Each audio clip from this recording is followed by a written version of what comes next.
What's up, guys? Gun here. Happy week 2. I hope this video is finding each and every one of you well. Week 1 of NFL's 2020 season in the books. Shout out to the NFL for getting week 1 here as scheduled. The pandemic is just wild. A lot of games were empty arena games. It was a weird dynamic to watch on television, and I'm sure even weirder for players. But I think we would all agree, if you guys hunkered down for a sportless summer, having sports back is really it softens the blow. So thank you to NFL and baseball and all these sports for making it happen. With that said, definitely going to be potentially a weird week because you might also be looking for like COVID tests after hundreds of guys collided play after play. If one of them, God forbid, had it in the spread. So we're going to add that to the things to look for this week on injuries. There's a lot of injuries to keep track of. Over the weekend, off the top of my head, we know Marlon Mack went down. We know Le'Veon Bell went down. We know James Conner got banged up last night. Defensively, we know guys like Leighton Vander Esch went down. There's a whole lot of injuries to track, and I'm trying to, as I go game by game throughout this video, I'll try and bring up all of that. If I miss anything, let me know in the comments below. The ultimate purpose of this video is just to be a first look, first glimpse, first glance, knee-jerk reaction to pricing, matchups, and stuff like that. As the week goes on, as more practice report comes out, as potential injuries occur in practice and some guys get ruled out and value opens up, a lot of stuff here might have a short shelf life, but we gotta stay sharp. We gotta start early, right? So I'm gonna do that. And if you guys like this type of video, because last week the content for NFL was a little bit different, numbers weren't as great, so I'm going to just do a full first look as early as I can. If you guys like this first look, you appreciate it, just help me out, hit that thumbs up, and leave a comment. And if you haven't subscribed to the channel, subscribe. If you do all three of those things and leave a comment on each video this week, or just this one, you'll actually be entered in a $20 PayPal giveaway that we do every week throughout the season. We did one today that we announced on the Week 1 review video. So if you guys were entered into it last week and want to find out if you won, go check out that video and then hit me up. Otherwise, if you want to enter for next week, just be active in the community, active in the channel. We got a lot of good stuff going on. I'm personally stretched so thin, but I'm loving it after a dormant summer without sports. I want to let you guys know about a couple of things that I'm doing. If you guys want to interact with me a little bit more, even support me a little bit more, I'm going to start with the Gundacker Gaming channel and the membership perks here. If you guys see below the video, there's a join button. If you guys are just looking to get a little bit extra, right? Not a whole lot, like maybe you know about rundfs.com, but a little bit out of your budget for now, but you want to show a little bit of love. I think there's some options there at the Gundacker Gaming membership levels that might interest you. That'll unlock early access to certain videos, live streams that will be members only as we go, some live streams that will be members only as we go forward. Strategy, which is Strategy Saturday.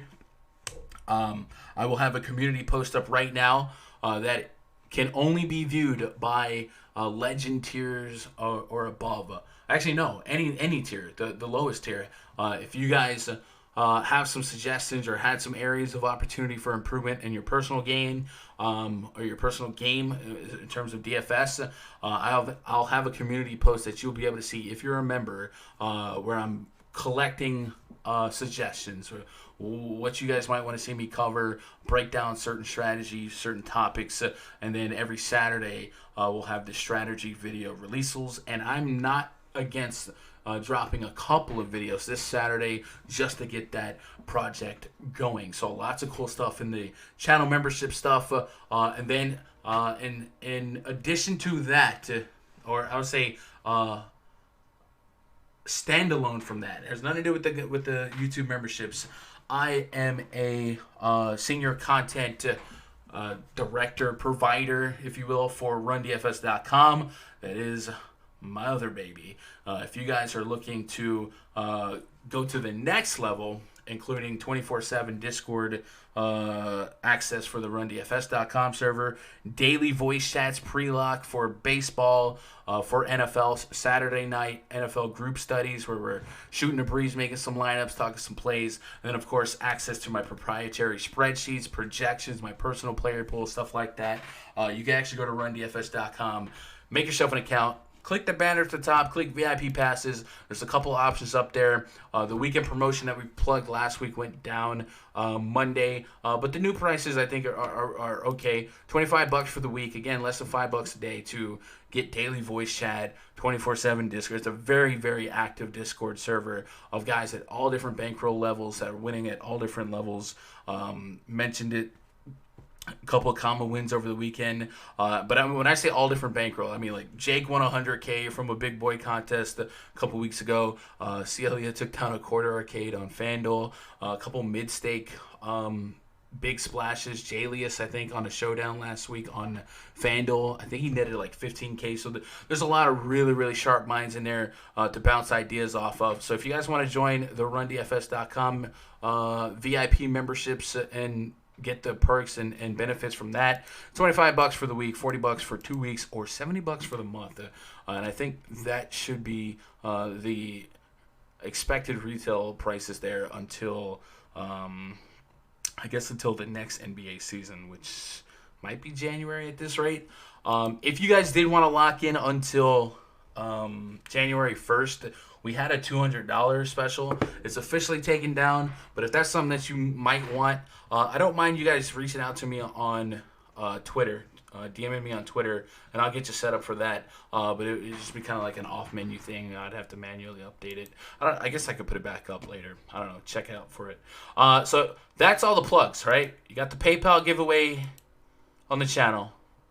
You got the Gundacker Gaming memberships, and we got Run DFS. Now, can we talk about some NFL Week 2 as I sweat in my room? If you guys don't know, when I record, I turn my air off and my fan off, and I live in the middle of Texas. So I actually put in some sweat here to break down this slate, but I do it for you guys. So that alone, right? That alone should maybe get me a thumbs up if nothing else does, right? Let's talk about this slate. Detroit and the Green Bay Packers, the first game on the DraftKings docket. We'll be focusing on the Sunday main slate, the same slate for DraftKings and FanDuel. Aaron Rodgers versus Matthew Stafford, 6.9K for Rodgers, 6.2K for Stafford. Rodgers was your QB2 of Week 1, scoring 33.76 DraftKings points, heavily correlated with the wide receiver one, Devonta Adams, who scored 44.6 DraftKings points, an incredible tandem that I will be chasing going forward with happiness. Devonta Adams led all of football with 17 targets, 14 receptions, 156 yards, 2 touchdowns. If we look at the next-gen stats from NFL's nextgenstats.nfl.com from the Department of Redundancy Department, you actually find, I believe Devonta Adams had 2 of the most improbable catches on the weekend. Where did I see that? I saw that on here. Is it on their chart? No, it's not on their charts. Stats. Let me just go straight up stats. Fastball carriers. No. Improbable completions. Number 2 and number 3 of the most improbable catches from Week 1 was a 40-yard reception to Devonta Adams. Rodgers had a shotgun, and then a 24-yard receiving touchdown to Devonta Adams again. Was a deep ball with less than 50 seconds in the first half. They hook up really well. Another one of the most improbable catches on that slate was Aaron Rodgers and Marquez Valdes-Scantling. And that's particularly unique for me because Scantling also dropped 2 catches that would have made his great day into another monstrous day. This was a 45-yard reception with 21 seconds left in the half. It was a bomb. Marquez Valdes-Scantling, if we go to fastest ball carriers on Next Gen Stats, he had the fastest speed for any wide receiver on the slate. He clocked in at 21.11 miles per hour. The only offensive player that was faster than him in week 1 was Raheem Mostert. So think about the fact that MVS missed 2 catches and still got there. He only played like 52% of snaps, but he is the bomber, right? The home run guy that I think Aaron Rodgers is going to gamble on a few times a game. If we go to offensive passing stats here at NFL.com/stats, and we look at pass attempts over 20-plus yards, the Packers threw 5 that tied for the most, and pass attempts over 40 yards, the Packers had the most at 2, tied with the 49ers. I definitely think that Aaron Rodgers is going to be trying to bomb it a lot. So I love the tournament upside and propensity for MVS, Marquez Valdes-Scantling, to deliver going forward. He might be like a comp to like an early Deshaun Jackson. So I like that a lot. If you're a snap count guy, Alan Lazard had more snaps, but it should be noted that MVS, I think, is just a higher upside player. Devonta Adams coming in at 8.1K.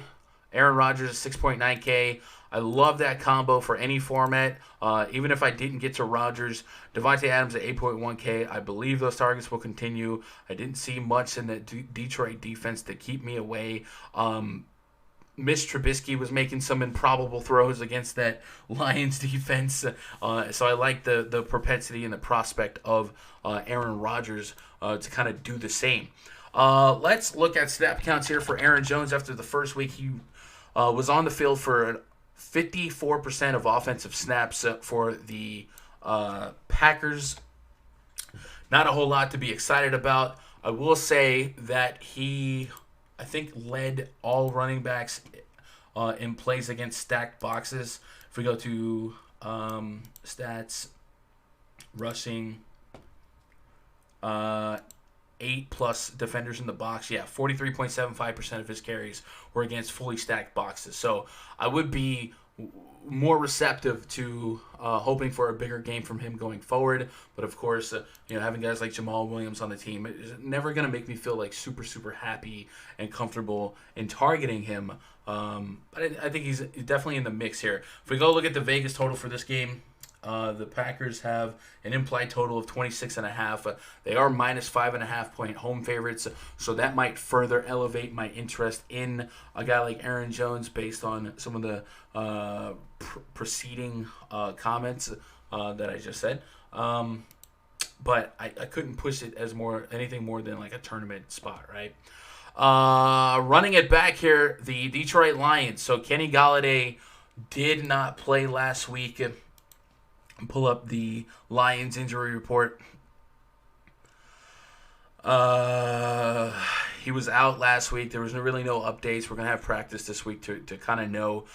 Desmond Trufant suffered a hamstring injury, and he's questionable going forward. Justin Coleman suffered a knee injury in week 1, so keep an eye on that.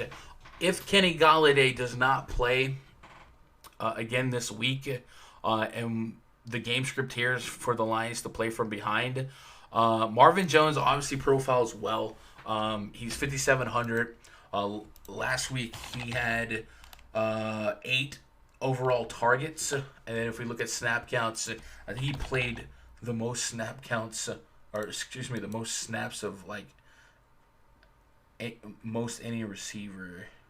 See, Marvin Jones, he played 91% of offensive snaps out of the receiver spot. He's a fine look. A guy I do like that might pick up a little bit more steam that I got at 0.5% owned last week is Quintez Cephus. This is highly predicated on the idea, and only on the idea, that Kenny Golladay is out. But Cephus is 3,800 here. Game script projects in his favor if they're going to be playing from a possession back. So if Galladay's back, I like Cephus. Cephus actually had 10 targets last week. 10 targets. Didn't do much with him. Only thing he had like 3 catches. 2 of them were bad throws by Stafford. But he has the size, the ability, the talent to put those targets to use at 3,800. I think I still got 7 points out of them, which I would take this week, in at least in a cash game, right, as my wide receiver 3 to allow me to kind of stack, high dollar running backs and maybe a Devonta Adams. That's usually my formula week in and week out, is to completely punt one receiver spot. So early on, I'm looking at Quintez Cephas to potentially be that guy. Running back wise, I'm not going to chase anything with this running back situation. Swift, of course, ending up not being the worst fantasy play, but all that just seems like highly variable stuff. Adrian Peterson, I see a lot of people toting him going forward. I'm not really there. I'm just looking for pass catchers in a -5.5 spread. So guys like Marvin Jones, if Kenny Golladay did play, I'd go right back to him as a high upside interest. And then at the tight end position, TJ Hawkinson, he's 5,200.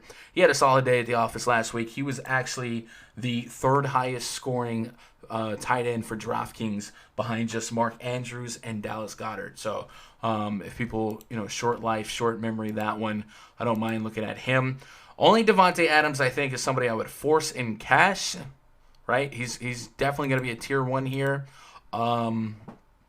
And Rodgers at 6.9, 7K, I think he's fine. But obviously you guys know that the quarterback position is pretty wide open for fantasy. Last week, 7 quarterbacks scored 25 or more DraftKings points. So you can essentially land and fall wherever you might need to go salary-wise. So it's a less of a priority, but I love Devonta Adams. I think Devonta Adams is easily going to be a 9+K receiver before long, kind of like we saw Antonio Brown. So I'm just going to force it in. I think he's going to be, I think he could average 12 targets a game until further notice, and at least until there's a defense that could stop him. Like I said, Desmond Trufant got injured, but even that wouldn't stop me from rostering Adams at all, right? Let's move on to the next game here. The 49ers at the New York Jets. This game can't be projected to be super sexy. The 49ers have an implied total of 24.75. The Jets at under 18. Again, they were one of the lowest totals last week. I respect the Bills the Bills defensively. They weren't something I ran after last year. And now the Niners are a full-on 7-point favorite. I'm not going to go, it's a tough couple games here for the Jets. The only thing I would look at on the Jets side here is maybe PPRing Jamison Crowder into a couple of lineups. He's 5,400. Last week, Crowder got 13 targets. I feel like week 1 of either last year or the year before, Crowder got like an absurd amount of targets, and then he just kind of fizzled out. So it's not something I'm going to hang my hat on.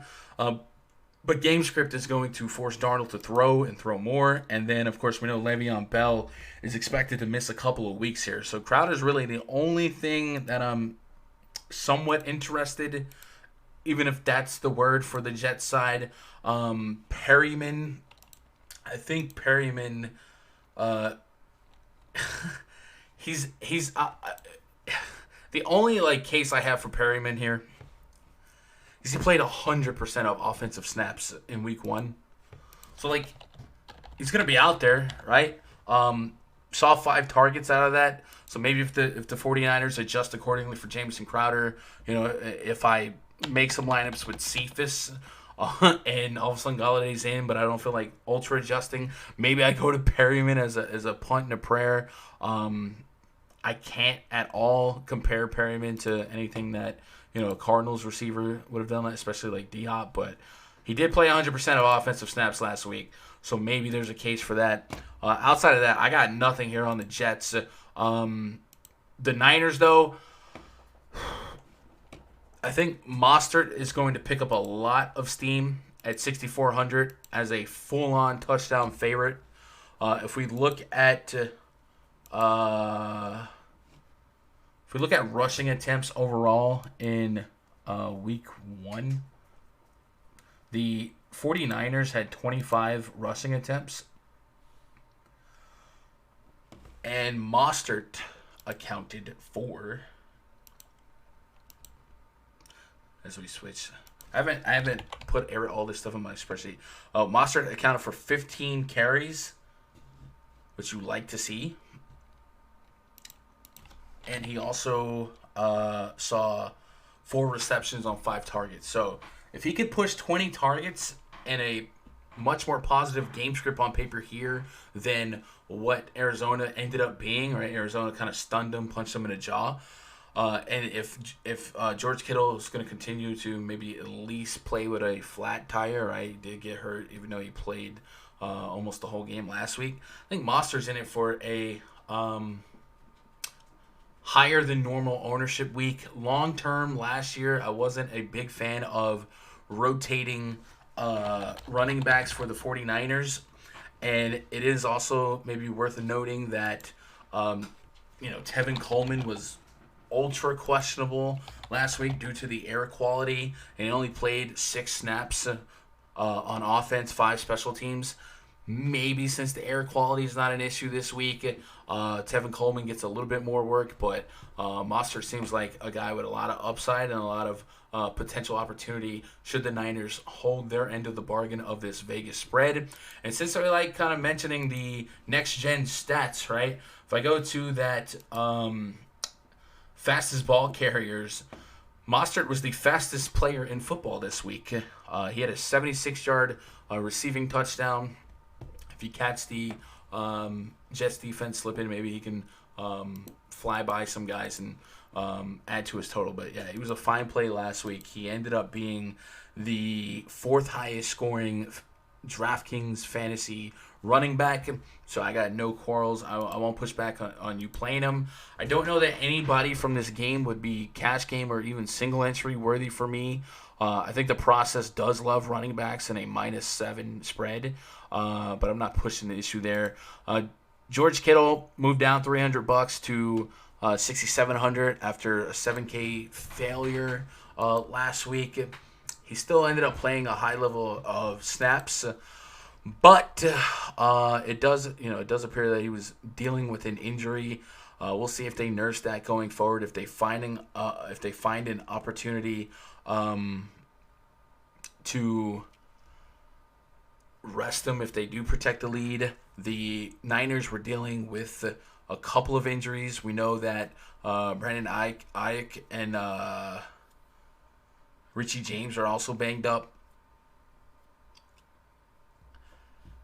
I don't know. I can't see myself getting to a scenario where I'm paying nearly $7K for a tight end and a -7 spread on the road, right? I just don't think that's where I'm going to land this week. I think that money is way, way more well-versed to the running back or the wide receiver spot. I was all about George Kittle pre-flop last week against the Cardinals. Don't get me wrong. But I knew the Cardinals had shootout potential, even though Kittle wasn't part of a shootout here. I just don't see that with the Jets. So 49ers defense, sure. 4K, though.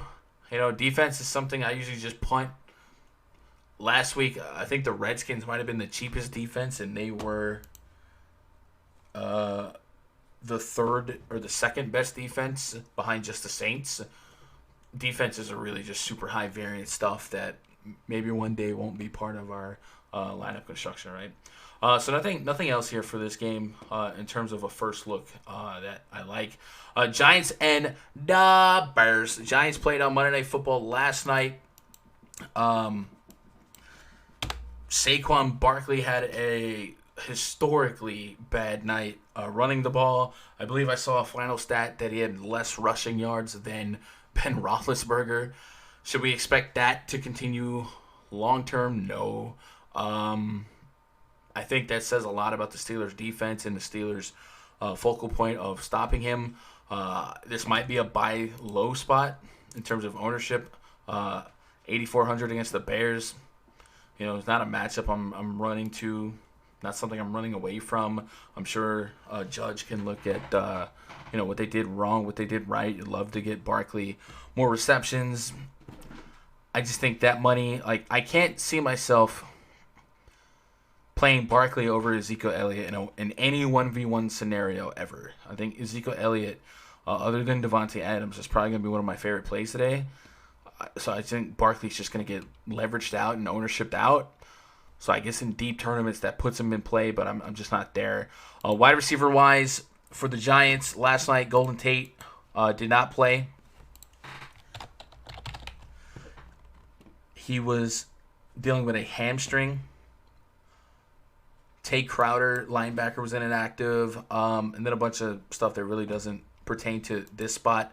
If Golden Tate can't play again here, Sterling Shepard and Darius Slayton would certainly be worth looking at. Slayton's 5K, big night for fantasy last night. And then, of course, Sterling Shepard at 5.5. Neither of them are especially appealing long-term for tournament upside, but we saw last night Slayton absolutely could. And then maybe we see some positive regression for performance by Evan Ingram, who kind of underwhelmed last night as well. Giants are just kind of hard to read at this point, right? I will say the Giants team and stats from that game, Steelers defensively look really, really good. So I don't want to overreact and say, Saquon Barkley and Evan Ingram, who were high usage guys, previously, we can't just get off them off their one game after a projected great defense. So I'm not. But also, the Bears aren't a team that I'm running to pick on. So I think the Giants are just going to be a mad look for me. Maybe that changes going into the weekend. Right now, the Giants have an implied total.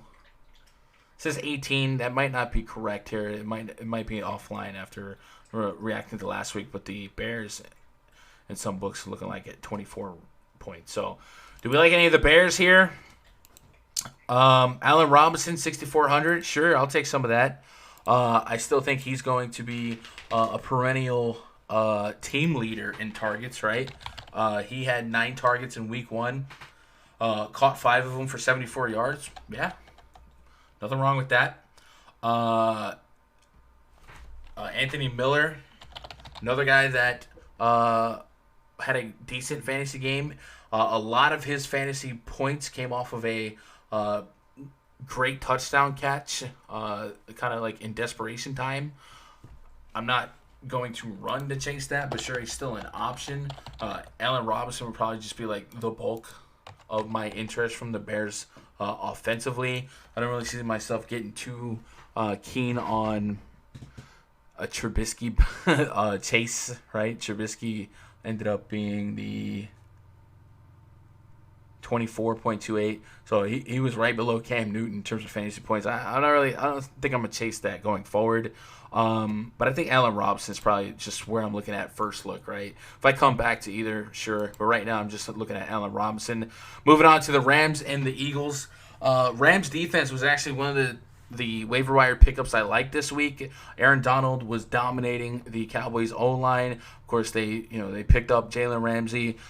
They held the Cowboys to 3 second-half points last week on Monday Night Football. The Eagles let the Washington football team have a massive fantasy game.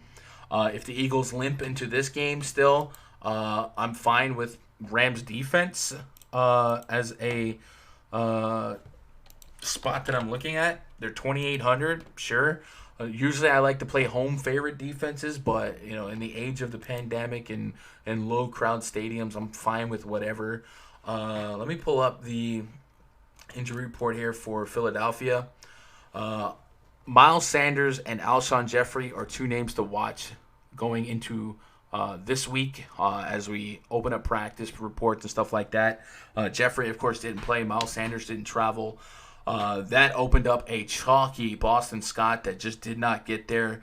And then Zach Ertz and Dallas Goedert really were the apple of Carson Wentz's eye. And Deshaun Jackson did not get there, but it was not without maybe some tongue-in-cheek controversy. What I mean by that, he played 54% of snaps, on a team that basically had very little receiving options or rookie options. No Jeffrey. It looked like he was injured, but he was, on the sidelines, helmet off.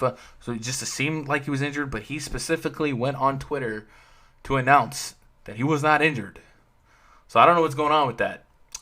Maybe more information about that comes out as media interview, like Doug Peterson or something like that. But the big news to watch would be the status of Miles Sanders and I guess Alshon Jeffrey. I got no front-end interest in the Philly side. I do think the roulette of Dallas Goedert versus Zach Ertz is going to be frustrating. And I'll probably just not put myself in that position. On the Rams side, I think there's a lot to be encouraged about, a lot to like. We saw a lot of creativity to get Robert Woods involved. Last week he had 8 targets, but we saw like creativity behind his targets, right? If I go pull up the next-gen charts, right? Pull up like his passing routes or receiving routes and stuff like that. Team Los Angeles Rams. By the way, that Rams stadium was absolutely beautiful. I mean, look at this route chart. I mean, he's all over the place, right? A lot of even probably a guy that would get some carries here. So I like the creativity that I saw in them trying to get Woods involved. I think we might see that again this week. So I definitely don't mind going after some Robert Woods in any format. 6,400. That's very attainable. Another guy to consider is Malcolm Brown. I do think the Eagles' defense is going to be a tougher task for running backs, right? Still got to respect that front seven until further notice. But Malcolm Brown seemed like the dude, right? He led the team. I think he had both of the goal line carries, did have a goal line touchdown. He led the team in third down snaps. I actually had this in my script in my notes for the YouTube video earlier. The waiver wire pickups. He had 18 carries, 79 yards. He was on the field for 16 third down snaps. So Cam Akers was drafted, and it looked like, for them to draft Akers, like they wanted to move on or at least have a backup plan.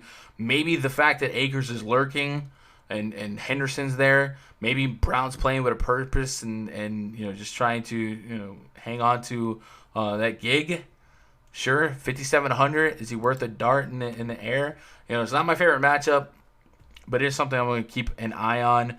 There's really not a whole lot here elsewise. I mean, obviously Cooper Kupp or somebody like that can bleed past the secondary of the Eagles. Looking at target counts here for that first game. Cooper Kupp had 5 targets. It's really not, other than Robert Woods, like I'm not gravitating to too much. Higbee, I guess, would be somebody that was super trendy at the end of last year. He had 4 targets, 3 receptions. Josh Reynolds. Yeah. I'm not really there on anybody as of now other than like Robert Woods at 6,400. Even that, I don't know if I make that a priority. If we're looking at Vegas totals for this one, 24.25 for the Rams, 22.75 for the Eagles. So after a disastrous week 1 for the Eagles, Vegas is keeping them in there. It looks like in some spots they went from a field goal to a buck and a hook. So we'll see how that goes. I mean, Vegas might believe in the Eagles more than some, and maybe it's the whole west to east coast travel thing. I don't know what might be shifting that, but we'll see if that changes throughout the week as more and more sharp action comes in. Jacksonville and the Titans. Titans played the Broncos last night. Steven Gostkowski stressed to me, TF out. I had some really, really high showdown lines that at certain points were 6 points away from first place, and Gostkowski had missed kick after kick after kick and extra points. It was so tough. You want to see him, not go out on a bad note, right? And he technically won the game last night with a field goal. That was a really rough play calling game for both ends. If you're a fan of analytics, that game probably gave you gray hairs. But nonetheless, for Tennessee and Jacksonville to meet up this week, we know Tennessee likes to play slow, milk the clock. Last night, We saw a lot of that. It was a low-scoring affair. I didn't expect the Broncos and the Titans to be a shootout in the altitude anyway, but we might expect more of the same here against the Jaguars. The total for this game right now is, let me find the Titans. Titans have a total of 26.5. They're 10-point favorites. Is that right? 10-point favorites right now? Let me open up live Las Vegas odds.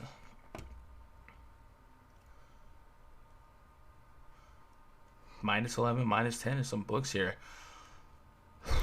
Every process that I've ever known about projecting fantasy plays, if you're a massive home favorite and you're the workhorse running back, like this is, like last week we liked Josh Jacobs, big home favorite against the Panthers. Derrick Henry at 7.9K might literally get 30 carries. We've seen it before in neutral to plus game scripts. 7.9K might not be enough for me to get away from Derrick Henry. He'd probably be the only guy I'm interested in from the Titans. Jonnu Smith got some love last night from Tannehill. Why did I say Fitzpatrick? Corey Davis excelled. A.J. Brown was kind of quiet. Not a great matchup for him, right? A.J. Bouye, but Bouye went down. Maybe this week gets a little bit better, but this is still not a team that we expect to throw a lot, even though they threw a lot last night, right? Like Tannehill probably threw more passes last night than he'll probably throw in the next 2 games, should things go well. So I think the only name that's going to stick out for me here is Derrick Henry. Maybe we're looking at Titans defense. On the Jacksonville side, this is all tournament stuff. A lot of love and hype on Gardner Minshew. He surprised the Colts, right? Thought the Colts would be a good defense. So maybe he's just that good, right? He's fun to watch. He's fun to root for. Gardner Minshew had 20.82 fantasy points last week against the Colts. He's 5.8K. If he can get to 20 at under 6K, definitely worth a shot. DJ Chark would be probably somebody I look to maybe handcuff him with to pay that off, or maybe a D.D. Westbrook. But nothing about that is interesting to me. Maybe not for this, or definitely not for this game. But if you're a season longer, in my video I talked about James Robinson. He handled every carry for the Jaguars last week. So this is terrible spread, terrible game theory, game script for him here. I'm not touting him here. But at 4.4K, or if you're in season long, in the post-Leonard Fournette Jags world, week 1, he literally did all of the running back usage that was asked. So that game, I literally only have Derrick Henry, and that's it. Maybe they have a new kicker by then, right? The Panthers and the Buccaneers next on the docket. If we look at the Vegas total for this one, the Buccaneers looking to bounce back after a tough opening week loss, but I think a lot of that we can suggest that the Saints defense is a lot better than the public perceives. I think most of us, smarts and insiders, thought the Saints defense was good. Did we think they were that good? I don't know. Buccaneers have an implied total of 29.5 points as of now. That puts them at 9.5-point favorites against the Panthers. We're seeing some big spreads here. So again, large home favorites. I like to target the running back. I think it's safer than usual to target the Buccaneers running back, right? We've long been dealing with timeshares and splits, but Ronald Jones did get the bulk of everything in that game against the Saints. If I look at snap counts last week for Ronald Jones, he only played 47% of snaps, but it was a bad game script for him there. Let me go to carries. I wish DraftKings had their game logs updated. Usually, it's so much easier to just click on the DraftKings name. Ronald Jones last week had 17 carries for 66 yards. So while the snap count was low, but that was game script resulting in poor game script. 17 carries, he looked like the guy, right? That's what Arians said would be. You don't usually believe coach speaker Bruce Arians, but that's a good sign for the largest home favorite so far on the slate in Ronald Jones. Now, you can argue that Leonard Fournette before long should be more involved than he was week one as he learns more of the playbook, gets more reps under him. So maybe eventually this will be more of a timeshare. And heck, maybe if they're up double possessions, that's where you get Fournette involved. But Jones is 5,200. If you're going to get 90% of the running back offensive usage pre-flop against the Panthers defense that was what we thought it was. You saw what Josh Jacobs was able to do. I have to be putting Jones in the pool. And then maybe if I'm really mass entering or something like that, I start dabbling with like Leonard Fournette in case, injury or something. But gotta be a buyer in Ronald Jones. Mike Evans did end up playing against the Saints last week. Lattimore did what Lattimore does against Mike Evans, kind of shut him down. Godwin's a little bit underwhelming. I'm willing to go back to Godwin. He did get 7 targets, caught 6 of them for 79 yards. He was a touchdown away from being an okay play. 7K. I do think 7K is going to be a little bit up there for something that we project as bad game script for a high-priced receiver, right? As long as they're playing with a lead, I don't know that they're going to do a whole lot. It would be a great confidence builder for not only the Buccaneers fans, but maybe Tom Brady. A lot's been made of his 3-game stretch of throwing a pick 6. Maybe they try and get him one of those 2-3 touchdown games or something like that, and you can go back to a Godwin, Mike Evans. I don't know if I'm running after Scotty Miller, O.J. Howard, Gronk. I think I'm going to be really, really set on tight end elsewhere. I think on paper you can justify them. On the Panthers side, Christian McCaffrey was one of the highest owned players on the slate last week at 10K. He was fine, right? 28 DKP. You're paying 10K for 30, right? You'll get 30. I know value is kind of something that we look for in price points for a lot of sports, but I think in NFL, any player that gets you 30, almost independent of what their price is, gives you a strong shot to win a tournament. So if you like CMC, if you think he can do well, go for it. Alvin Kamara was doing fine. Finished with 18, but had a touchdown, or finished with 20, but had a touchdown taken back, 23.7. If he had that extra touchdown, he would have pushed 30. So definitely, I'm not anti McCaffrey at all. On the receiving core, Robbie Anderson, 5,200, DJ Moore. These are all super shots in the dark. But these are those kind of tournament guys that make sense, right? If you're a team that's projected to be minus, what was the number? Minus 9.5. A lot of that second half play calling is just going to be throwing the ball. And volume is what I'm looking for. So if I can push a high target count for some of these Panthers receivers, I'm there. Robbie Anderson played 82% of snaps last week. DJ Moore played 87%. Curtis Samuel played 75%. And Christian McCaffrey, let me pull up the running back. Christian McCaffrey played 97%. So we know who's going to be on the field for the Panthers, right? That's not going to be a secret. So I think if we're just chasing desperation, garbage time, and pass catchers for PPR, I think they're all in play. Obviously, none of these guys can be short entry other than McCaffrey. I don't think I'm getting to Bridgewater or anything like that. I don't think I'm getting to Tom Brady. I think Jones is kind of where I'm at here. And then, maybe spinning the wheel on some Evans or some Godwin or something like that. Move on to the next game, the Denver Broncos and the Pittsburgh Steelers. I think last night, the Steelers in prime time, a lot of eyes were able to watch. I think a lot of people are going to be excited to play the Steelers defense. They were not. This is not one of those spots where a defense went off on Monday after pricing was out. And they were underpriced. Now they're 3,800, right? They're right up there as the third most expensive defense on the slate.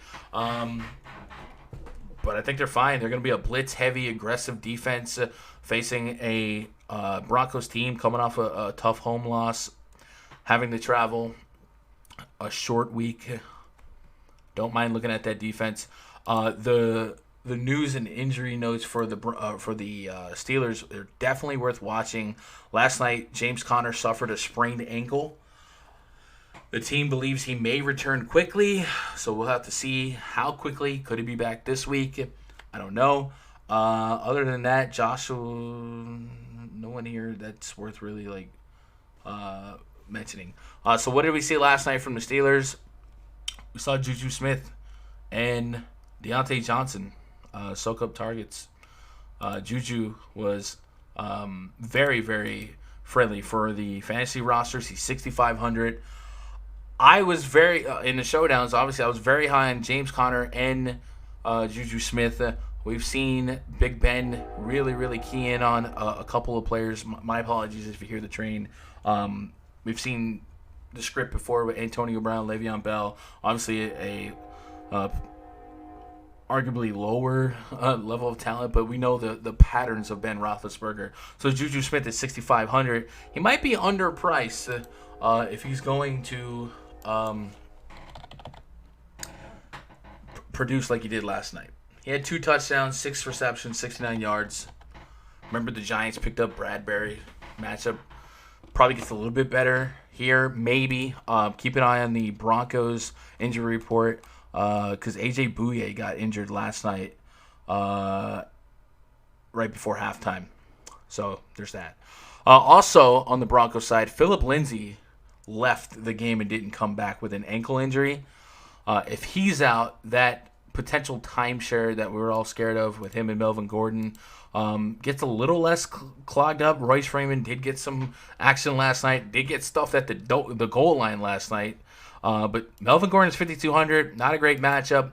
This is the same matchup that just held Saquon Barkley to single-digit rushing yards. But at 5,200, could he get some targets and break one? I don't expect the Steelers to hold every running back to single-digit rushing yards, right? It just does not seem sustainable. Last night, Melvin Gordon had 3 targets, just 8 yards. Don't expect a lot of points from the Broncos here, but just some ideas that we're spitballing, based on the first glance and stuff like that. The Broncos have less than 20 implied points right now. There's not a whole lot to seek here. Just kind of looking at. Other than Juju, I think I mentioned Deontay Johnson would be somebody I'd be interested in at 4,500. He had 10 targets last night, caught 6 of them. He's also a kickoff returner, but he fumbled a kickoff last night. I'm sure they're not going to, Tomlin's not going to scrap that after a fumble or whatever, nothing like that. But if you are going to play a lot of Steelers defense, maybe you get that rare Deontay Johnson kick return touchdown, which will then double stack and pay off 12 points total for that kick return touchdown and your defense. So maybe Deontay Johnson's a little bit more alluring because of the price point. Do I have his snap counts from last night yet? I don't think I do. No, not yet. Hopefully by this time, hopefully later this afternoon I'll have that. Tight end wise, Ebron, Vance McDonald, nothing there really makes me extra alluring. All right, let's move on to Atlanta and Dallas. I think this will be your game of the week in terms of chalk. A lot of people are going to go after this game. I'm going to go after this game. It's the Falcons. It's the Cowboys. It's a total that's sitting at 52 right now. It's actually gone up after opening at 51. There's nothing off limits in this game. I think we know. When I'm making my groups for tournaments, I know who's in my groups, right? I know the players from the Falcons that I'm going to target. It's going to be Calvin Ridley, Julio Jones. It's going to be Hayden Hurst. I think Russell Gage is still in the conversation. He had, I think, 10 targets last week. I don't think he's going to, or 12 targets last week. I don't think he's going to sustain double-digit targets with Julio and Ridley, because I think some of those targets are going to end up going to Hayden Hurst. But I think he's fine. Hayden Hurst was top 5 in routes run for a quarterback drop backs in week 1. So I think if you were on the Hayden Hurst train like I was, stay there. I think it's coming. Like we saw him use Austin Hooper pretty liberally last year. I think it's fine to go back to the well here on him. Matt Ryan threw the ball a lot. I think he's going to throw the ball a lot again today in this game. Projected to be sizable underdogs, +5. So plenty of positive game script going in his favor for a fantasy perspective. He comes in at 6.6K. Last week he was your quarterback number 4 in terms of fantasy point scoring, a kiss under 28. So I like it. I don't think I'm gonna be at Todd Gurley here, just because he's a road dog. But I don't think you're crazy. He can catch and shoot one. I think he did that last week. So sure, go for it. On the Cowboys side, Ezekiel Elliott probably gonna be him and Devonte Adams will probably be my highest owned players no matter what. Loved what I saw for Ezekiel Elliott in week 1. Extremely high usage. He had 4 targets. He played 87.5% of snaps. And he had 22 carries for just under 96 yards. Chris Carson was able to carve up this defense just fine, both catching and running. Maybe not so much running, but definitely catching. He didn't. Wait, am I looking at the right? Yeah, okay. His usage is just way too high. 8,200, I'm there. There's no reason not to be enamored by Ezekiel Elliott. The receiving core is pretty easy to peg too. Amari Cooper, ridiculous targets in week 1. He had 14 targets, caught 10 of them for 81 yards. That's 18 points alone without a touchdown, and you gotta believe touchdowns coming and potentially a 100-yard bonus. We saw with DK Metcalf, Tyler Lockett, those guys were able to accomplish last week against this Falcons defense. I'm fine with going to the well again there. Michael Gallup at 5,600. I mean, all of these Cowboys receivers far too cheap. I think they're all going to be extremely high owned. I love the Dak Prescott and 2 of his guys, even if it's not just a pass catcher, right? When I make my group, I'm going to have Dak Prescott with at least 2 of Amari Cooper, Gallup, Ezekiel Elliott, and even CeeDee Lamb. Snap count-wise, Michael Gallup played 96% of snaps. I mean, if you're going to play 96% of snaps opposite Amari Cooper, I'm there. He had 5 targets. Again, that Rams defense looked a lot better than that Falcons defense. So I'm absolutely a buyer. CeeDee Lamb had 6 targets, caught 5 of them for 59 yards. I'm fine with taking some stabs on him. He had 82% of snaps. You might see a lot more 3 receiver sets from the Cowboys. Blake Jarwin went down. I don't know. I don't trust like Dalton Schultz or whatever they got now to be their somebody that they want to run a lot of routes, right? So I think until they find a tight end off the streets or something like that, I would expect a lot of maybe 3 receiver sets. And I think this is one of the most dynamic receiving cores in football. Gallup, Cooper, and CeeDee Lamb. I mentioned that Aaron Jones faced a lot of stacked boxes, even though Aaron Rodgers and Devonta Adams exist. If we go pull that up for Ezekiel Elliott, I guess we would change this to rushing. Here we go, rushing. This is the next gen stats tab.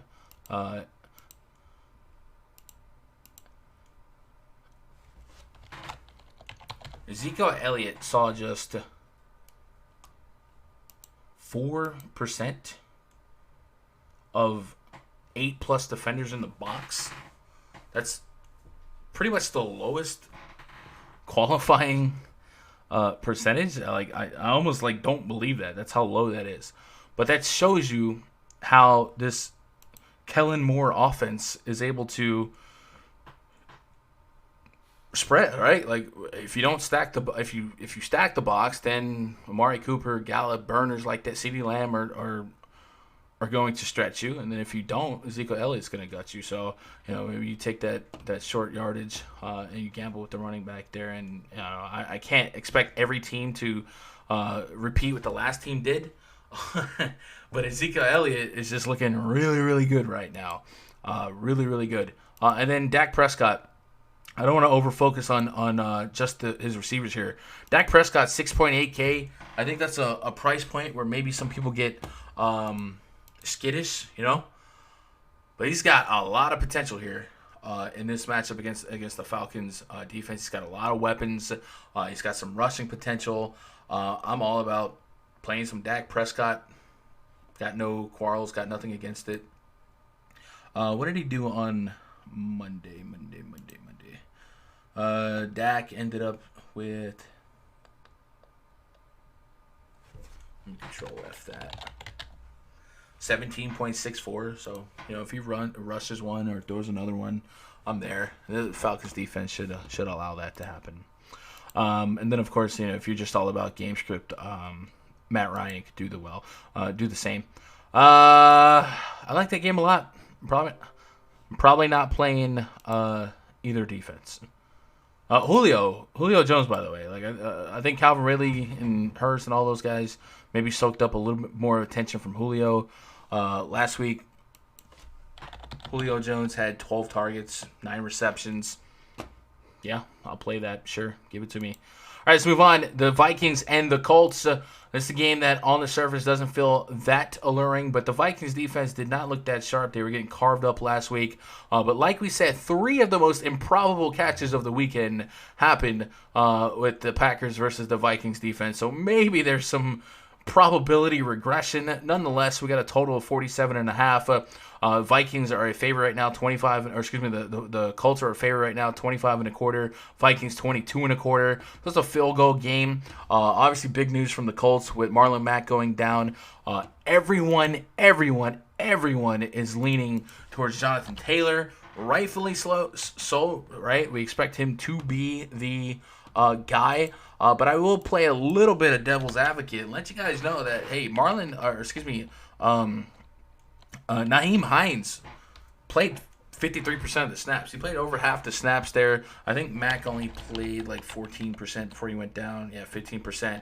And then Taylor came in and played 35%. So there is at least a range of outcomes where this could be a pure split.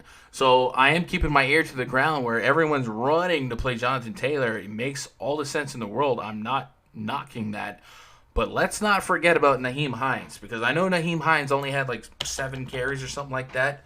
But he was being used as a change of pace guy. And Phillip Rivers has gravitated towards the Danny Woodheads and the Austin Eckler's, guys like that. And Nyheim Hines was looking like that. Hines actually had 8 targets in week 1, caught all 8 for 45 yards and a touchdown. He is very, very cheap. I mean, it's hard to give up a running back spot or a flex spot to a backup running back. But if 5,300, if 8 targets, 8 targets is probably the high end. But if you're gonna get 5 to 8 and maybe 10 or less carries, I still think there's a range of outcomes where Nyheim Hines could still lead the team in snaps this weekend. Maybe it's a 50-50, maybe it's a 60-40. Even if Hines was only going to get 40%, I still think there's a case there. With that said, Taylor's perfectly fine and viable too. I think he's going to be one of the more trendier running backs of the week. Perhaps he's the chalk value running back trap of the week. We seem to have that every week. He caught 6 catches last week, right? So a lot of people were knocking him for not being a pass catcher. He caught 6 for 67, so it's not like he can't catch either. Rivers is definitely looking like he's spreading the love. So PPR goodness is there. Maybe even get crazy on a shorter half slate or something like that. And if you had Colts running back exposure, you split them half and half.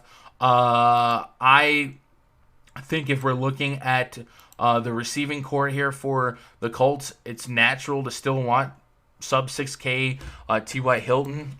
I'm fine with that. He had 9 targets in week 1. I mean, that's a wide receiver 1 target share. 53 yards on 4 receptions, sure. Paris Campbell, I think, is the other name we should keep in mind. He caught 6 of 9 targets for 71 yards. He also, I think, played the most snaps out of all of the receivers for the for the Colts there. So the opportunity for him to be a high snap count guy for Phillip Rivers is 100% there. Last week he played 82.4% of snaps, where Hilton played 79.73%. So, yeah, Paris Campbell's certainly in play at 4,500. We got a lot of value at the wide receiver spot here that I don't mind dabbling with. Jack Doyle last week had a nice chunk of him. He played 73% of snaps, and he saw 4 targets. Would have liked to see more targets from Rivers, who, this is a team that no longer has Ebron. They're waiting on Trey Burton to come off the IR. We know Rivers has had great rapport in years past with guys like Hunter Henry, Antonio Gates, stuff like that. So we would have liked to see a little bit more targets for Jack Doyle. He's 3,600. Sure, he's worth going back to the well a little bit more. But there's another tight end coming up that's pretty cheap that I'm going to be all about for week 1. So there's that. Let's move on to the next game here. Actually, no, we got to go back. Vikings. Couple players from the Vikings we need to spotlight here. Davin Cook, 7,600.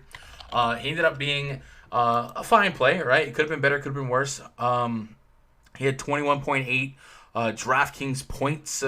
I think what we were wanting, or at least what I was wanting from Dalvin Cook, was a little bit more targets. He only had 2 total targets. Would have liked to see just a little bit more of that. But other than that, Dalvin Cook, 58% of snaps. He is the guy if it's a neutral spot to target if we had to. I think at 7.6K this week, and this week only, Derrick Henry and Ezekiel Elliott are too close, right? $600 separates me from Dalvin Cook to Ezekiel Elliott. I'm playing Zeke.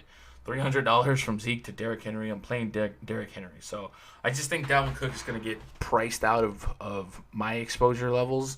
But in that same breath, he'll probably get priced out of most people's, right? So maybe that makes him more of a tournament play, and you don't have to get too crazy with your exposure to him because of that. And then Adam Thielen. I got a Thielen, 7,200. Thielen caught some of the most improbable passes of the week, but we did expect, potential ceiling without Stephon Diggs. He had 8 targets, 6 receptions, 110 yards, and 2 touchdowns.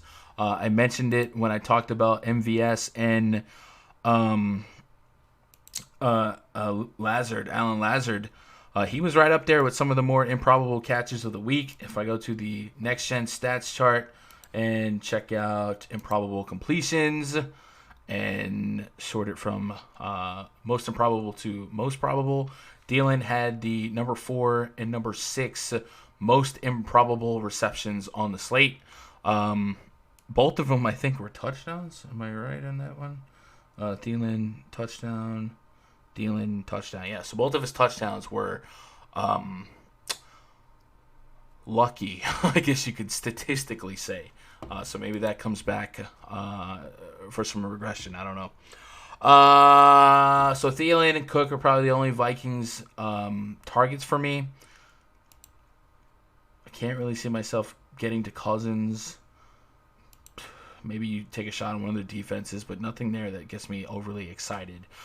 Bills and the Dolphins. Speaking of a game that maybe doesn't get me overly excited, this game comes at us with a total of 42, really low, and the Bills are currently minus 5.5 point favorites.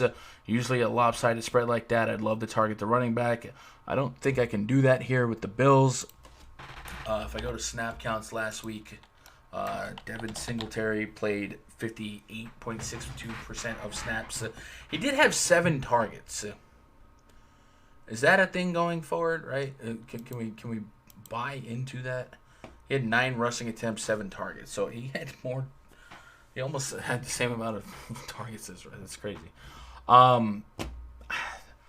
The Bills.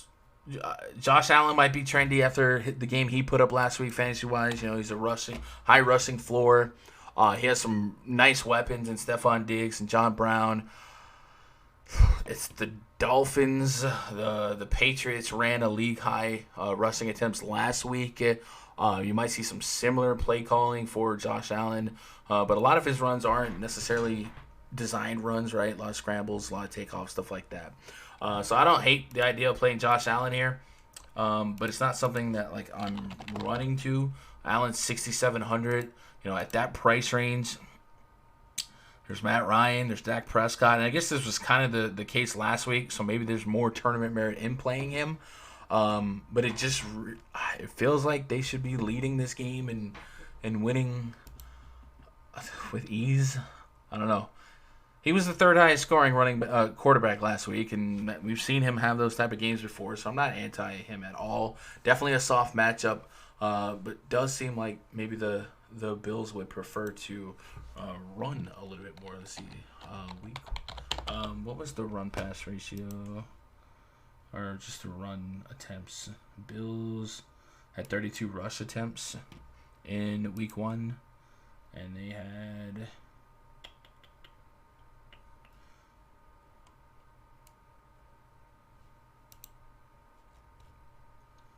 the second most passing attempts. Okay. That's tough. Second most passing attempts in week 1 with barely 312 yards. I don't know. I'm okay with playing him, but man, does it not feel warm and fuzzy, He'd just be a tournament guy for me, and if I had to handcuff him, certainly it would be Stephon Diggs or John Brown. And that's it. I don't think I'm getting to Singletary. I don't think I'm getting to anything else here. On the Miami side, Miami's not projected to score. Fitzpatrick always has the potential to go out there and win a Millie Maker, right? I feel like Fitzpatrick is in that spot to eat a couple of bad games, right? If we look at that Dolphins schedule, they had the Patriots last week, right? They got the Bills, and then next week they get the Dolphins, they get the Jaguars and the Seahawks. Seems like one of those veteran traps where they put the vet out there against the tough defenses to not kill the rookies' mentality, and they wait for that moment to put Tua in there. I don't know, maybe we see Tua within 4 weeks. Then again, they got the Seahawks and the 49ers in week 4 and week 5. They don't have the best schedule, man. Then they got the Rams and the Chargers. Then the Cardinals. It gets tough. I don't know. Maybe you keep Tua's confidence high. I don't really have a lot of warm and fuzzies front end for the Dolphins receiving core. If I did, Devontae Parker would probably be the start and finish of that. So I'm going to move on to the next game. The Washington football team and the Arizona Cardinals. I do like this game quite a bit on both sides, really. Cardinals have an implied total of 26.75. The Washington football team stunned the Eagles and a lot of bettors and me on second half of last week's game. They are 7-point dogs here, so more positive game script for throwing the football. Maybe a Terry McLaurin bounce back. But I'm going to talk about probably my favorite tight end play that maybe will pick up some steam throughout the week as other people talk about him. But Logan Thomas, I know it was a one-game sample size or whatever. He's 3,600. He was right there with the Jack Doyle price point, right? If you look at last year, it wasn't anything like super inspiring. 3, 4, 2 target games. It was a different team, different coaching personnel. So much has changed. This week, in week 1, he led the Redskins with 8 targets. He caught 4 of them, scored a touchdown. He played 74% of offensive snaps. On 86% of those snaps, he ran a receiving route. He was targeted on 26% of those routes. Only 5 tight ends ran a higher percentage of routes on quarterback dropbacks in week 1. And the names are Mark Andrews, Hayden Hurst, George Kittle, Darren Waller, and Travis Kelce. Those are some big boy names. Now, it's only 1 game sample size, and it's week 1. But there's a lot of check marks in his favor, 3,600, against the Cardinals team that we literally lined up around the corner to load tight ends up against last week. And we're continuing with positive game script as a pretty big dog. So Haskins should be throwing the ball a bit more, right? So I'm all about some Logan Thomas here. I'm all about picking him up in season long as well. A lot of great stats to walk away with from the first week to be at least encouraged that he can be a solid contributor to lineups going forward. On the Cardinals side of things, what a debut for DeAndre Hopkins. Saw a ridiculous target share. He's 7.7K. It's going to be right up there with guys like DeAndre Hopkins, right up there with Devonta Adams, guys to target. He had 16 targets in week 1. That was 1 less than Devonta Adams, 2 more than Amari Cooper. I don't know that we project the need for the Cardinals to pass as much, but the Cardinals seem like they're going to be an air raid, full out, throw the ball offense, and hey, they went out and got DeAndre Hopkins, and he made a big impact, big splash week 1. So here they are at home. Hopkins should have free reign to go out there and do whatever he wants to do. Is Kyler Murray somebody that we can play at 6,100? With all these other 6K options on the board, I don't think it's out of the question. I do think Kyler Murray, he had 27.3 DKP in week 1.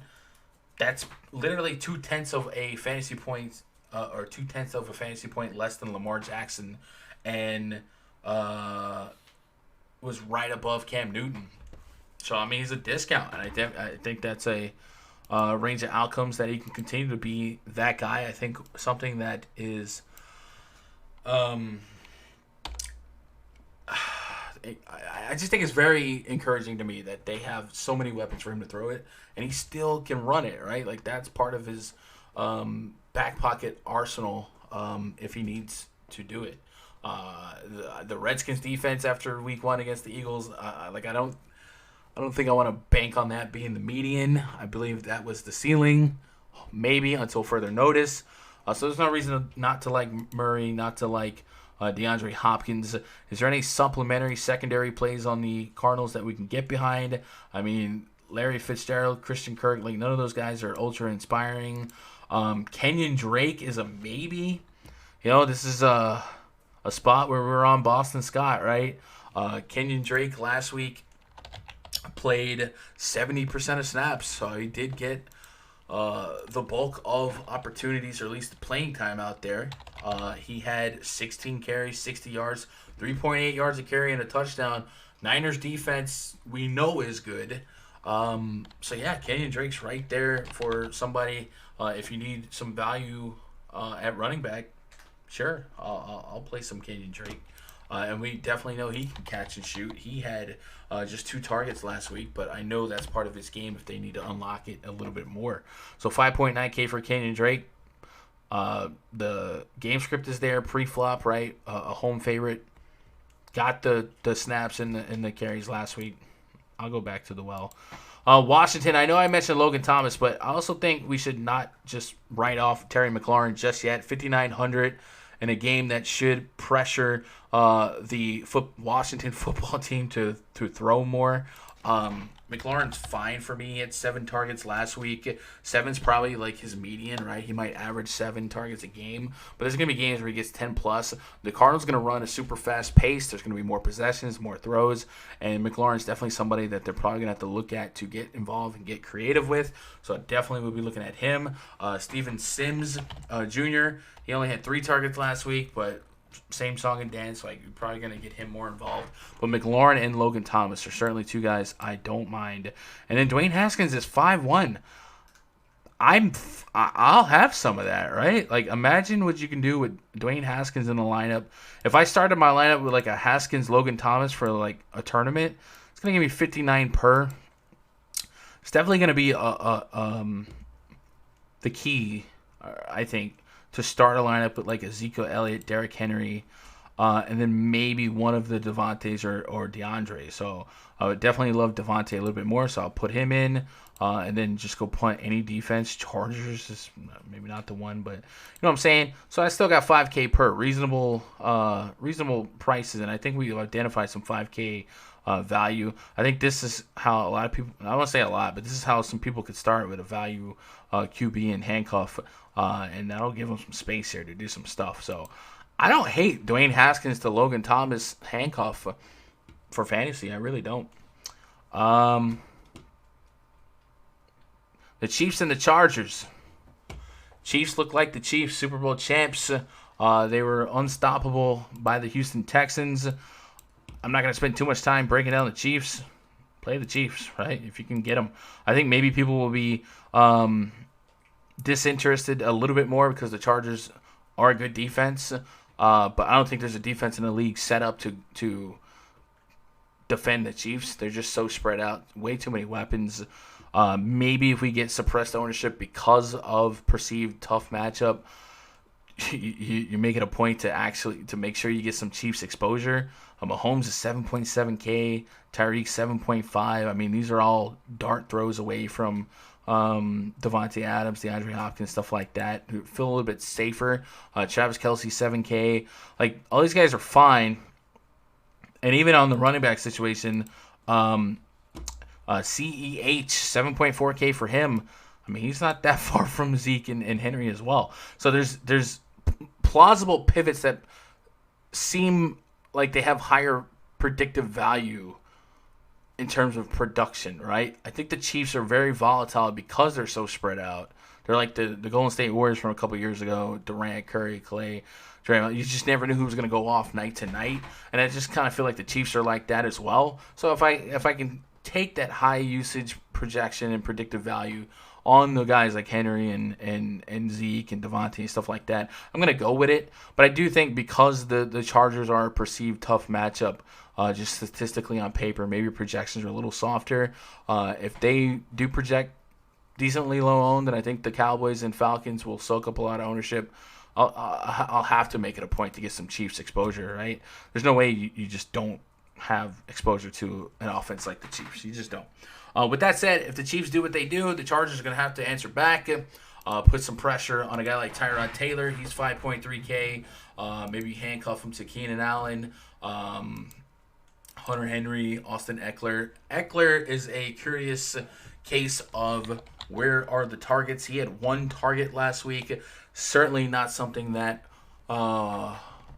we know lacks from Eckler's game is the lack of receiving production, but a different quarterback, maybe a different a system that they want to run. I don't know. I don't want to overreact to one target or one game, but would love to know that more catch and shoot responsibility would be there for him if they need it. And this could be the game script that gives us that buy low spot on Eckler, right? I think a lot of people are going to one target. What if this week they get more targets because of the matchup? I don't know. The Chiefs have an implied total of 28.25. The Chargers just 19.75. Their total went down a buck and a hook. Their spread went up a point. It's going to be positive game script for throwing the football. Keenan Allen would be someone I'd look at. He had 8 targets last week. He's 5,700. If you're going to be a big dog and you're the wide receiver 1 and you're a dynamic talent like Keenan Allen, sure, I'll take a shot there. He only caught half of his targets last week for 37 yards, so not a whole lot to write home about. Mike Williams, who wasn't expected to or wasn't for sure playing last week, he comes in much, much cheaper at 4,200. He had 9 targets, caught 4 of them for 69 yards. Target share should be there. Volume should be there for him. He saw 78.3% of snaps last week. So volume, opportunity, price, targets, at least after a 1 week sample size, is certainly there for him in a game script that should favor him against a Chiefs team that he should be trailing. By the way, Keenan Allen played just about 95% of offensive snaps. So plenty of reason to like both of those guys as targets. Tyrod might have to throw the ball 30, 40 times if the Chiefs get up and get off, right? And then just to talk about CEH, like I said, I think he's fine. Like, but it's it's hard to fall in love with his price point after talking about the situation in the spot that Derrick Henry and Ezekiel Elliott are in. So I probably don't get there. But he had 25 carries for 138 yards against the Texans. I mean, that's a lot of volume. He averaged 5.5 yards a carry. That's a lot of volume, right? Chargers don't project like a defense I want to go out there and pick apart. But hey, if the Chiefs are going to be 8.5-point favorites, and this guy has the potential to carry the rock 25 times, maybe we can't have none. So I won't. So I guess Edwards would probably be in my tier 3 as of now, because I do think there's still a couple other running backs floating around, but I think for now he's a tier 3 for me. Maybe he has tier 2 potential as we close out the week. And then finally, one game left on the docket. Take a pause for the cause. Remind you guys that this Saturday night I'll have a group study like we do every Saturday, the candle burn in the rundfs.com VIP. If you guys are unfamiliar with what Discord is actually an app you can download on your desktop, your mobile device, whatever. We have a whole lot of people in there, a lot of grinders, all different bankroll levels, and a lot of lifers. If you guys want to join in with that, I mean, there's just constant chitter chatter on any sport, every sport. We'd love to have you. I have my proprietary spreadsheets, projections, football spreadsheets usually ready to go by Thursday morning the latest. And then, of course, we have the daily baseball spreadsheet and the daily baseball voice chats. So definitely invite you to come be part of that community, make some new friends, hang out with me, and then, of course, win a lot of money on Sunday. And Sunday we hang out a lot during the games, at least during the first games. I actually live streamed a lot of that last week after lock, and I think we're going to plan on doing it again this week. So if you guys want to sweat your lineups after lock, hang out with us. I know B-Dubs and Hooters are closed, but we'll have this chat room open. Even if you're not in the voice chat, you can be in the YouTube chat. We'd love to have you. Otherwise, let's get into the last game here. The Ravens and the Texans. Ravens and Lamar Jackson off to a great start. Lamar Jackson dropped some dimes, some amazing passes. He turned out to be the play that we thought he would be. He put up 27.5 fantasy points. I was more than happy with that with him in my lineups. The Ravens have 29.5 implied total. The Texans at 23. What a luck of the draw for the Texans to face the Chiefs and the Ravens in week 1 and 2. But the Ravens are tied for the highest point total as of now. The Texans defense was unable to stop or handle the Chiefs defense. The Ravens defense can be as dynamic, maybe not as spread, but they're pretty doggone dynamic. So I got to expect more of the same here. So the usual culprits here. Lamar Jackson, yes, 8,200. Go for it. He's the most expensive quarterback, so you want the most production fantasy-wise. You guys know that. If we look at the receivers, Marquis Brown is 6,200. He got over 100 yards last week. I think that's encouraging. He did it on 6 targets, 5 catches for 101 yards. But he's not one of the guys that I need to have 10, 15 targets to know that there's upside. He's just one of those burners, catch and shoot. The one thing I'm a little bit worried about is the snap counts. This is what my worry was last year, 63% snap count in week 1. But there's no reason not to seek them. I'm most inclined to handcuff Lamar Jackson with Mark Andrews. Andrews played 71% of offensive snaps last week. He had 6 targets as well, but we saw him with 2 touchdowns. So he's a red zone look for Lamar Jackson. And one of those touchdowns was actually like a one-handed grab. It kind of bailed Lamar. Lamar had some great throws that game, but that was one of his bad throws, and Andrews caught it anyway. So Andrews is going to come in at 6,300. That's basically a lot of wide receiver 1 pricing for a lot of teams. So it comes with that risk. But the snap counts were there. The red zone looks were there.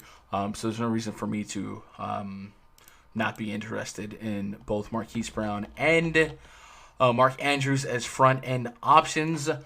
The running situation for Baltimore is rough. If we look at snap counts from week 1, Mark Ingram played 36% of snaps. J.K. Dobbins played 39% of snaps at 2 touchdowns. Gus Edwards played 25% of snaps.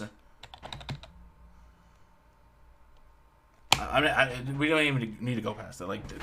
it's a timeshare, right? One of these games, Ingram will get off for multiple touchdowns. One of these games, Dobbins.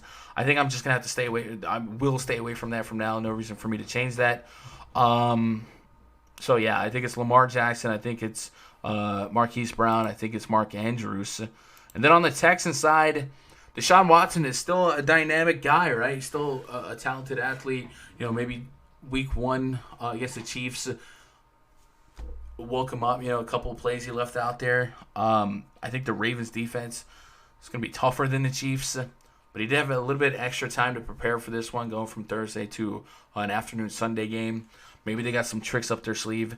If I want to target somebody to pair with like a Watson, it would be Will Fuller.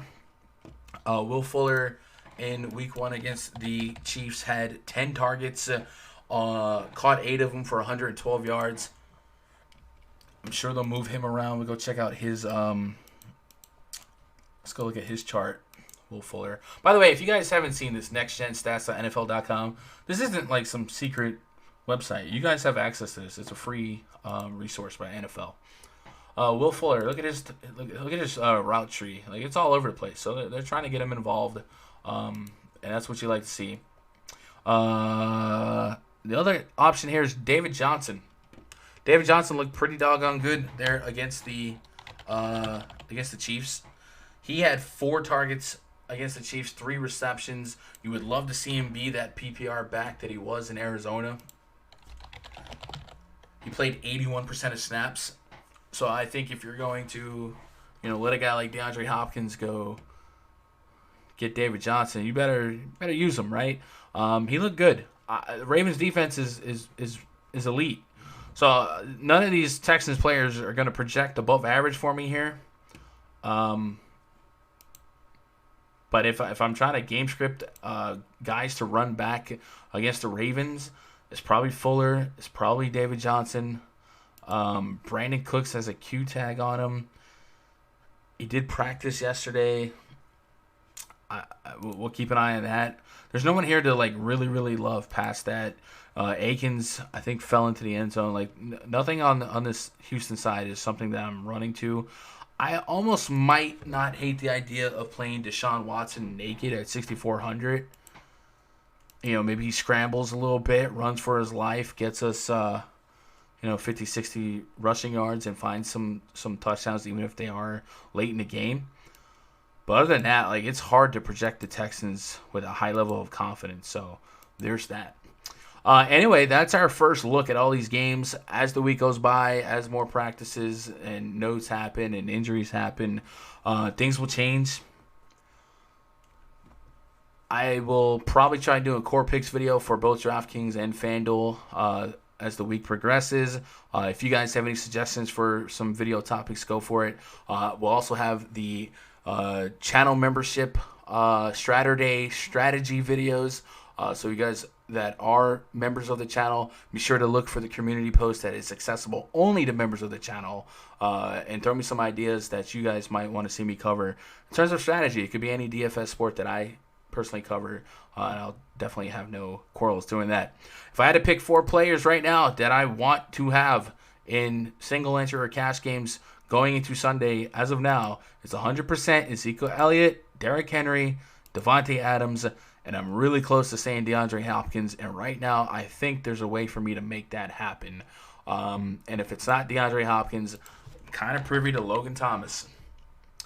So we'll see if that changes as Sunday comes. I will have my personal player pool divvied up here in the RunDFS.com VIP spreadsheet. My tier 1s, 2s, 3s, stuff like that. My favorite groups for tournaments. You guys know the deal. My game notes for each game every week. So come be part of that. RunDFS.com VIP Discord, Gundecker Gaming memberships. Otherwise, Twitter.com/GundeckerSports. That's where you guys can reach out to me. I appreciate you guys listening to me ramble a little bit. I love you guys. Good luck. God bless. And go win some money.